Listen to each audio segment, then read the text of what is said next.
पधारे हुए समाज के समस्त प्रबुद्ध जनों को मेरा सादर प्रणाम। देखो, दिन ब दिन ऊँटों की संख्या भी घटती जा रही है। यही हाल भेड़ बकरी पालकों का भी होने वाला है, क्योंकि जो भेड़ पालक थे ना, जिनके पास 400 भेड़ थी, एक आदमी की बात कर रहा हूं, वो आज 100 से 150 पे आ रहा है। इनकी मुख्य समस्या क्या है?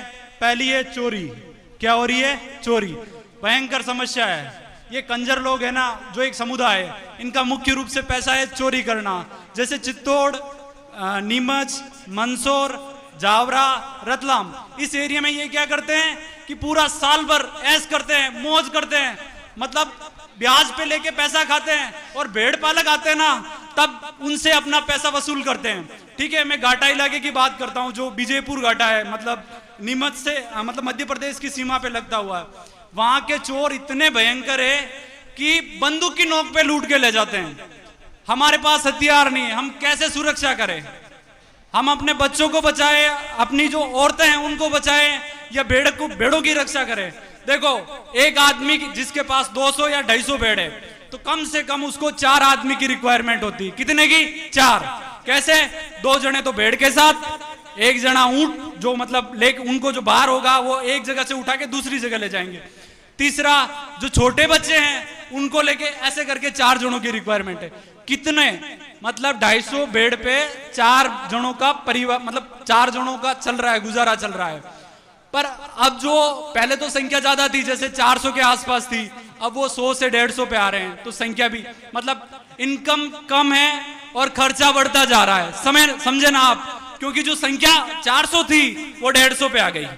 सही बात है। दूसरी बात, चराने के लिए जमीन नहीं बची है।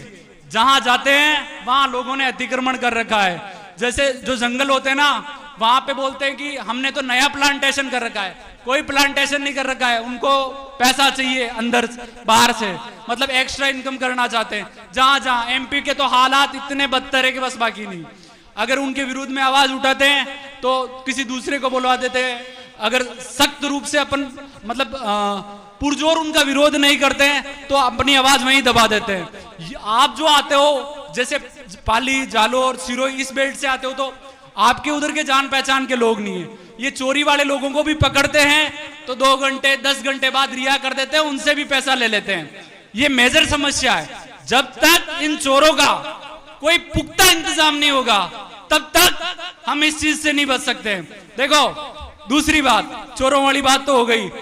जब भी अपन किसी ऐसे एरिया से गुजर रहे हैं जहां पर चोरी का संभावना ज्यादा है, तो अपने जब यूथ होंगे ना, जो नए लड़के पढ़े लिखे, क्योंकि बुजुर्गों को इतना पता नहीं कि हमारी क्या लोकेशन है, आज हम कहां पे बैठे हैं, क्या टाइम है, किसको इन्फॉर्म करना है, इनके पास नंबर नहीं है।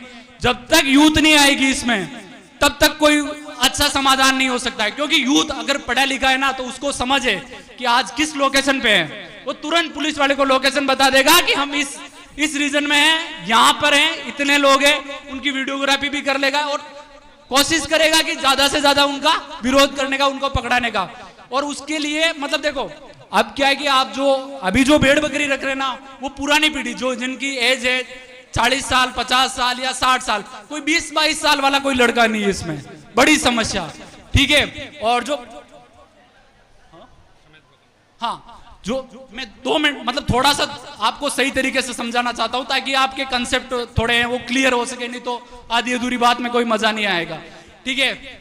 जब तक अपने 20 से 22 या 25 साल के लड़के इस व्यवसाय में नहीं आएंगे, नहीं तो ये भेड़ बकरी की हालत है ना, जो आज ऊंट की है वही होगी। पता है ऊंटों की संख्या गिरने का कारण क्या है? ऊंट कानून कोई इसका कारण नहीं हो सकता है, क्योंकि ऊंटों की संख्या जो घट रही ना, वो 2000 से घटने लगी। क्योंकि जो अपने बड़े बुजुर्ग थे ना, उन्होंने ऊंट रखे, जैसे जैसे वो खत्म होते जा रहे, उनके साथ में ऊंटें भी खत्म होती जा रही। मानते हो कि नहीं मानते हो? बड़ा रीजन है ये। ऊंट कानून रद्द करने से ऊंटों की संख्या नहीं बचने वाली। क्योंकि मेरे गांव की कंडीशन बताता हूं, एक आदमी है जिसके 2 बच्चे हैं, वो उसको ऊंट पालन के व्यवसाय में नहीं लाता है, वो खुद ही चला रहा है। जहां तक वो जीवित है तब तक वो ऊंटे हैं, जैसे ही वो खत्म होगा, उसका स्वर्गवास होगा, वो ऊंटे भी उसके साथ खत्म होती जाएगी। ये कारण है, इसकी वजह से धीरे धीरे। हाँ, जो ऊंट अधिनियम है उसमें संशोधन होना चाहिए। क्योंकि जो एक ऊंट पालक है, जैसे किसी के पास 30 ऊंट है, तो हर साल उसके पास 15 से 20 ऊंट बच्चे आते हैं। बच्चों में क्या होता है कि 10 फीमेल आएगी तो 10 मेल आएंगे, तो नर ऊंट का वो क्या करेगा, एक डेरे में 10 नर जो नर ऊंट होंगे तो वो मतलब जो माहौल है ना उसको डिस्टर्ब करेंगे, जो मादा ऊंट है उनको परेशान करेंगे।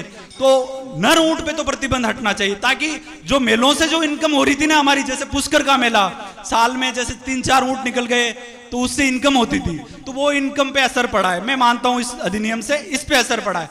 पर अगर आपने सबका चालू कर दिया कि जैसे नर ऊंट के साथ मादा ऊंट भी जाएगी बेचेंगे, तो ये अभी जो दिखाई दे रही ना वो भी 4 से 5 साल में कुछ नहीं दिखाई देंगे, क्योंकि आपके बच्चे है ना ऊंट पालन का जो व्यवसाय है उसको अपना ही नहीं रहे। दूसरी बात, ऊंट पालन में एक मेजर समस्या यह है कि जो ऊंट की बिक्री कम हुई तो उसके अपने कंपटीशन नहीं होने की वजह से हमने उसके दूसरे उत्पाद या फिर दूसरी चीजों पे ध्यान नहीं दिया। जैसे ऊंट का दूध है, कुछ लोग है इसको 200, 250, 300, 400 रुपए लीटर तक बेच रहे हैं, पर जो आम पशुपालक है उसके पास इतनी एजुकेशन नहीं कि वो जिन लोगों को जरूरत है, आप जरूरतमंद लोगों के पास जाओगे तो ऊंट के दूध की जो दाम मिलेगा आपको वास्तविक दाम मिलेगा। अगर आप ऐसे ही किसी बाजार में ले जाके बेचोगे तो वही 20 रुपए 30 रुपए लीटर बिकेगा।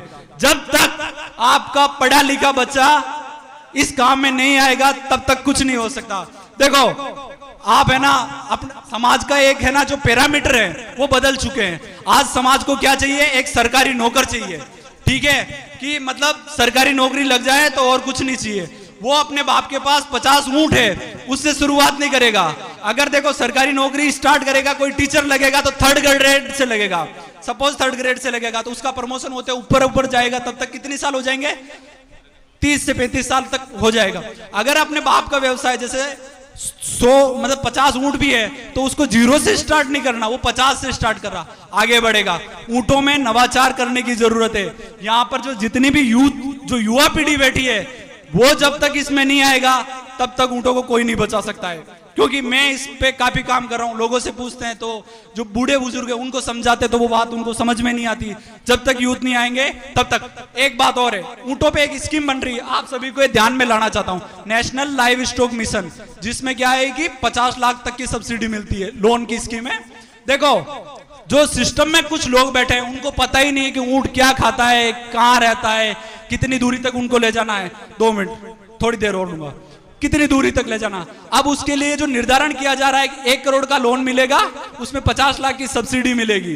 पर 50 लाख की सब्सिडी लेने के लिए आपने पैरामीटर क्या तय किए वो आपको पता है क्या? देखो उसमें अभी जो हो रहा है, जहां तक मेरे को जानकारी मिली कि 8 बीघा जमीन होनी चाहिए। क्या पशुपालकों के पास 8 बीघा जमीन है क्या? ठीक है, उसके अंतर्गत 1.25 बीघा में तो तकरीबन उसके जो बीएमसी है, आइसक्रीम है और बहुत सारे ऐसी चीजें, चाप कटर मतलब जो चारा काटने वाला, 8 बीघे में हम चारा बो के ऊंट को खिलाएंगे। ऊंट कब चारा खाने लगा? ऊंट तो जब औषधि मतलब हर एक टाइप के पौधे की पत्तियां खाएगी तब उसके दूध में औषधि गुण आएंगे। अगर हम ऐसा ही खिलाते रहेंगे तो कचरा कर गाय भैंस के दूध के बराबर हो जाएगा फिर तो वो। मानते हो कि नहीं मानते हो? अगर हम हरा चारा खिलाएंगे तो ऊंट का दूध भी गाय भैंस, क्योंकि जो खाएगा वही तो देगा ना।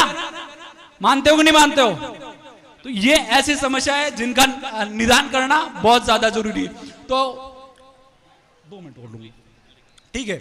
अब है ना जो भेड़ पालक है उनकी बात करते हैं। जैसे चोरी की बहुत ज्यादा समस्या हो रही है, तो जब तक यूथ नहीं आएगी तब तक ये समस्या होती रहेगी। कुछ एरिया हैं जिनको स्पेसिफाई करके कि इन एरियो में चोरी होती है तो उनको आइडेंटिफाई करो। अगर आप यहां से आते हो, मारवाड़ साइड से आते हो, तो हमारे वहां के जो लोकल रबारी समाज के गांव है उनसे सामंजस्य स्थापित करो, ताकि उन लोगों की जो प्रशासन और पुलिस में ज्यादा पहुंच है, ताकि आपका तुरंत समाधान हो सके। और हो सके कमेटी का निर्धारण करो तो ताकि आपका उस एरिया में तुरंत समाधान हो सके, ठीक है। दूसरी बात, एक और बात, मतलब मेरे कुछ अंदर से मतलब जो बातें मैं नहीं कह पाऊंगा तो उसका क्या मतलब है, ठीक है, 2 मिनट और लूंगा।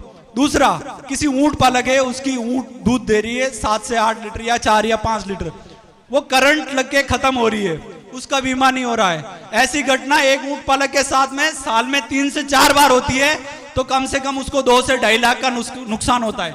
अभी इस पे कोई स्कीम नहीं है, तो पशुओं का बीमा होना बहुत ज्यादा जरूरी है। ठीक है, धन्यवाद। मुझे जितना समय मिला, मेरी तो बातें बहुत लंबी है, अभी इतनी देर में खत्म नहीं हो सकती। दूसरा एक और निवेदन है, जितने भी भेड़ बकरी पालक है, 8 अक्टूबर को जो CSWRI उसमें है ना नेशनल लाइव स्टॉक मिशन पे देश के जो अच्छे फार्मर है, जिनके पास भेड़ बकरी पालक है, वो इस स्कीम का फायदा उठाना चाहते हैं तो उनके लिए हो रहा है। आप सभी मतलब आप अपने बच्चों को भेजो जिनकी एजुकेशन अच्छी है, जिसने पोस्ट ग्रेजुएशन कर रखा है और वो आप सोच रहे हैं कि उसको इस व्यवसाय में लाऊं तो उसको आर्थिक संबल मिल सके, तो इसमें 10 लाख से स्टार्ट कर 50 लाख तक की सब्सिडी है। आप कोशिश करना अधिक से अधिक उसमें रजिस्ट्रेशन करवाना। 500 रुपए लगेंगे, पर जो सरकारी जो स्कीम है उसका आपको डायरेक्टली बेनिफिट मिल जाएगा और जो जितनी भी आपकी क्वेरी है उसका समाधान हो जाएगा। धन्यवाद।